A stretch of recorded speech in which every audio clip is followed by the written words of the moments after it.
హనుమకొండ జిల్లా గ్రంథాలయ సంస్థ చైర్మన్ గా ప్రమాణ స్వీకారం చేసిన మొహమ్మద్ అజీజ్ ఖాన్ గారికి శుభాకాంక్షలు తెలియజేసిన వరంగల్ పశ్చిమ నియోజకవర్గ శాసనసభ్యులు శ్రీ నాయని రాజేందర్ రెడ్డి, వర్ధన్నపేట శాసనసభ్యులు కెఆర్ నాగరాజు, ఎమ్మెల్సీ బసవాస్ సారయ్య, వరంగల్ జిల్లా కాంగ్రెస్ పార్టీ అధ్యక్షులు శ్రీమతి ఎర్రబెల్లి స్వర్ణ, రాష్ట్ర నాయకులు దొమ్మటి సాంబయ్య, రాష్ట్ర గ్రంథాలయ సంస్థ చైర్మన్ శ్రీ రియాజ్ మొదటగా గ్రంథాలయంలో సరస్వతి చిత్రపటానికి పూలమాల వేసి నివాళులర్పించారు. స్థానికంగా ఏర్పాటు చేసిన సభలో ప్రమాణ స్వీకారం కార్యక్రమం నిర్వహించారు. ఈ కార్యక్రమంలో కాంగ్రెస్ పార్టీ ప్రజాప్రతినిధులు, నాయకులు, అభిమానులు తదితరులు పాల్గొన్నారు. ఈ సభను ఉద్దేశించి ఎమ్మెల్యే నాయన్ రాజేందర్ రెడ్డి మాట్లాడుతూ, వేదికగా జిల్లా ప్రజలు, రాష్ట్ర జిల్లా ప్రజల యువత మహిళలలో జ్ఞాన వికాసం కోసం కృషి చేస్తానని నవభావనలు సృజనాత్మక ఆలోచనలతో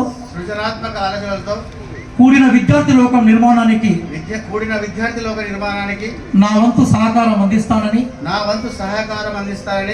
అక్షరాలు పుస్తకాలే వారధిగా సైద్ధాంతిక భౌతిక పునాదులను బలంగా ఏర్పాటు చేయడం ద్వారా జ్ఞాన తెలంగాణ స్వప్నాన్ని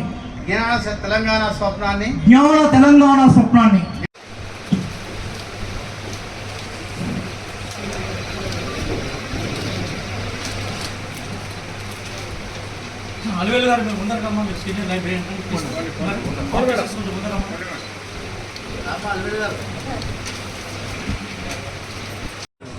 ఇవాళ ఎన్నో రోజుల తర్వాత మొన్న నెల కింద వచ్చినా మళ్ళీ ఇవాళ లైబ్రరీకి వచ్చింది. లైబ్రరీలు అంటేనే దేవాలయాలు ఉంటారు. దేశ అభివృద్ధి, ప్రపంచ అభివృద్ధికి ఒక మ్యానుఫ్యాక్చరింగ్ యూనిట్లు అవి.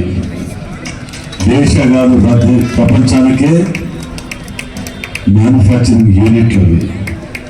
ఎందుకంటే పుస్తకం చదువుకున్న వాళ్ళు ఎన్నడూ చెడిపోలే. అది నా వయసు అయిపోయినాక నాకు తెలిసింది. అప్పుడు చదువుకోలే.